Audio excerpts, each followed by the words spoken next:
You're going to be single like this forever. I saw my classmate who stole my fiancée from me 12 years ago. But now, I was no longer single. Let me introduce you to my kid. What?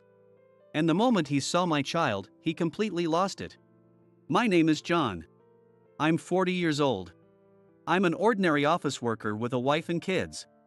Back in middle school, I was shy and preferred reading books in the school library over playing with friends. Books gave me knowledge and I enjoyed immersing myself in their worlds. So, I would always read in the library. One day, a girl approached me. You come to the library every day, right? Is that book interesting? Do I know you? The girl who spoke to me, her name was Emily. We weren't in the same class, but she was well known, so I remembered her name. She had a mature quality that didn't seem typical for a classmate, and she was very popular with the boys. She was the school's it girl. I was surprised that she spoke to someone as unremarkable as me. Even though there were other boys around. I must have looked suspicious as I glanced around. She laughed at me. Hee, of course I'm asking you. I'm Emily. What's your name? I'm John. Do you want to borrow this book? I just finished it. It's really good. I finished the last line of the book and handed it to her. She accepted it happily, her face lit up with a big smile. Thank you. I've been really curious about this book. I was debating whether to borrow it after returning my other book. But then I saw you reading it and had to ask. If you say it's good, then I'll definitely read it.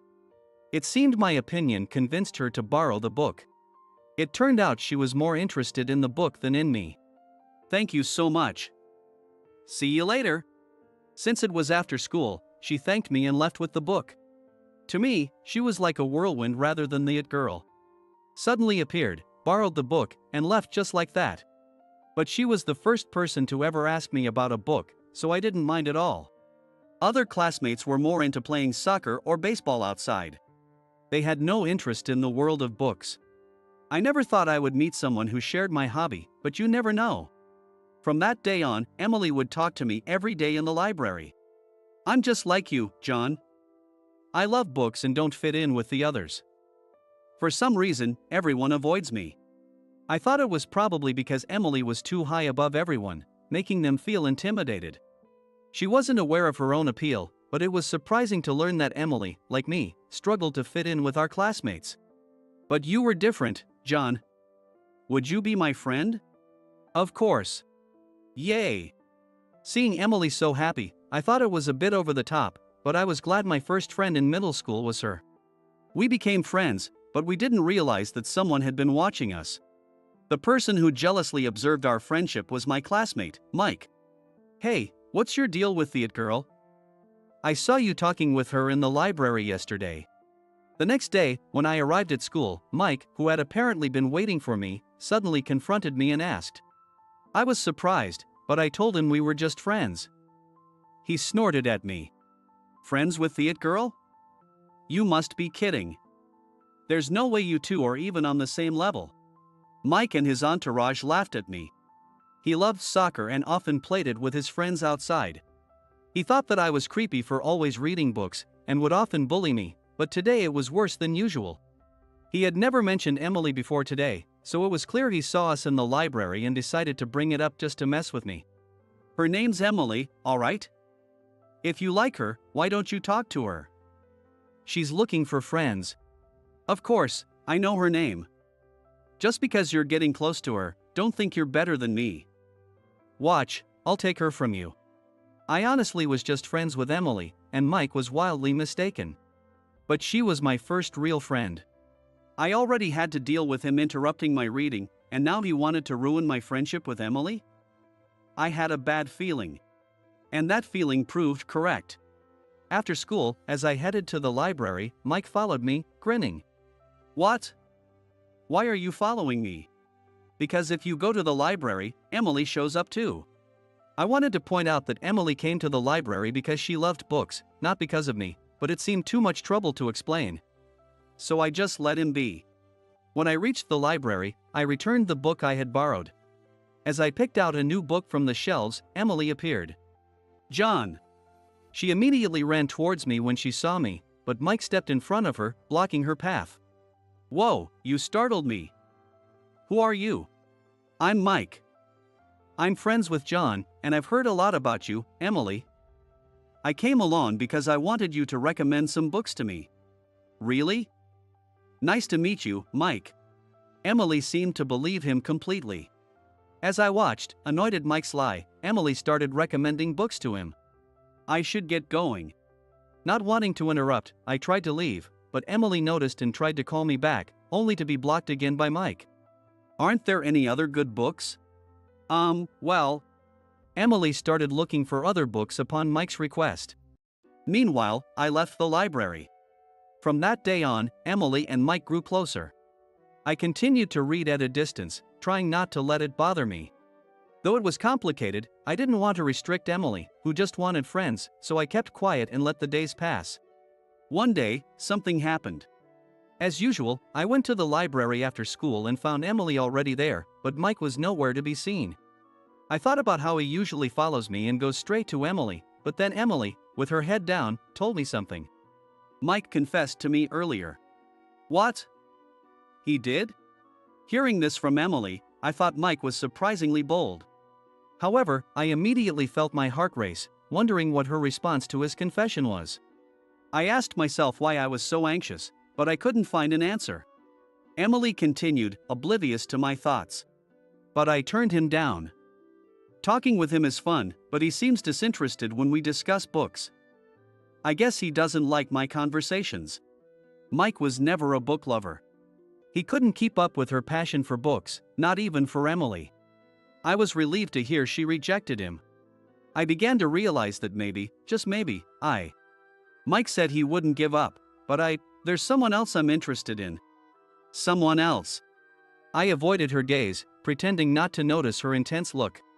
"How would you know? You've only just met Mike." "Maybe in the future." "John, are you really okay with that?" Emily looked like she was about to cry. I felt like a terrible person. But my answer was clear. If it makes you happy and you enjoy it, then it's fine. Mike's persistent, and he seems to really like you. I couldn't understand why I was supporting someone like Mike and pushing Emily towards him. And then, Emily started crying. Her big eyes overflowed with tears. "I'm sorry. I'm going to leave now." I didn't mean to make her cry, but I did. Feeling awful, I left the library. After that day, I stopped going to the library. I either bought books from the bookstore or borrowed them from the public library to avoid running into Emily. Then one day, as if he had noticed, Mike said something to me. "Did you and Emily have a fight? You haven't been to the library at all." "Well, it's great for me, having her all to myself." "Good for you." Mike, oblivious to the fact that I had made Emily cry, tried to gloat, but I wished them well. Mike looked disappointed, expecting me to react differently. I knew he just wanted to provoke me, so I didn't take the bait. However, deep down, I didn't feel good about it. Emily and I stopped talking, not even making eye contact when we passed each other in the halls. Mike continued his attempts to win Emily over, but even by the time we graduated, she never reciprocated his feelings. I went through a bitter middle school experience. When I was 28, I got engaged to Sarah, whom I had been dating since college. Life was going well, both at work and in my personal life. "Hey, John. Long time no see." "Mike." My face involuntarily tensed up upon seeing Mike for the first time since middle school. We had run into each other on the street. "Is she your girlfriend?" "I'm Sarah, John's fiancée." Sarah replied politely to Mike, shaking hands. Mike looked impressed. Then he put his arm around my shoulder and whispered so Sarah couldn't hear. "She's gorgeous and polite. How did you score someone like her? Just like with Emily, she's way out of your league. We've been together since college. How about you and Emily? You kept trying, didn't you?" I naturally thought of Emily and asked. Mike looked genuinely downhearted and said, "Emily. We went to the same high school, but she never gave me a chance. So, to get over her, introduce me to Sarah." "What? You don't introduce your fiancée to someone else?" You're always so awkward with romance. Don't try to outdo me. It's annoying. His words about me being awkward stung. It reminded me of our bitter middle school days, and I felt a pang of pain. But now wasn't the time to feel down. I pulled away from Mike and stood in front of Sarah. If you try anything with my fiancé, you won't get away with it. Whoa, calm down. Sarah's a really lucky girl. John, you're worrying too much. You two are friends from middle school, right? Let's find a place to sit and chat. I'd love to hear about John's middle school days. How about that cafe over there?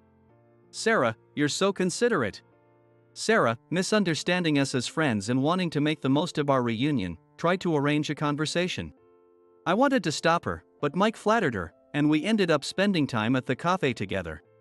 Since Sarah and I were engaged, I thought I might be overreacting and didn't worry about them chatting. I never imagined I would regret it later. Sorry. It's all my fault. Please don't blame Sarah. Let me take responsibility. A few months later, Mike showed up at my house with Sarah for apology. Sarah had emailed me the previous day, saying she got drunk at a class reunion and stayed at a friend's house. But this morning, she came back with Mike, revealing that her story about the friend was a complete lie. The class reunion was also a lie, just an excuse for the two to meet secretly. They had been betraying me, meeting up behind my back for who knows how long. Yesterday, Sarah told Mike that she was pregnant. Feeling overwhelmed by Sarah's crying, Mike decided to come clean with me, and brought her along this morning. I questioned whether the baby was really Mike's, but given how busy I'd been with wedding preparations and work, I hadn't been intimate with Sarah recently. Concluding the baby was likely his, despair overwhelmed me. Sarah's betrayal hit me hard. We were engaged in preparing for our wedding, yet in a moment of weakness, she did this. My despair turned into anger. I realized too late what kind of person Mike really was. So, how do you plan to take responsibility?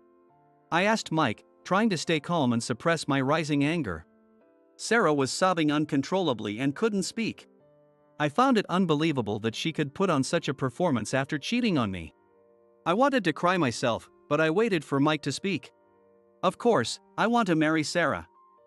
I want to take care of the baby and support her. So, please let me have her. I beg you. Mike apologized again, and Sarah joined him. Seeing them apologizing, I knew there was no point in arguing. Fine. Pack your things and leave before I change my mind. I turned my back on them and went to my room. Hearing them rejoice as they left made it even harder. This house, which I had bought for my future with Sarah and our child, now felt empty. I collapsed onto my bed, burying my face in the pillow.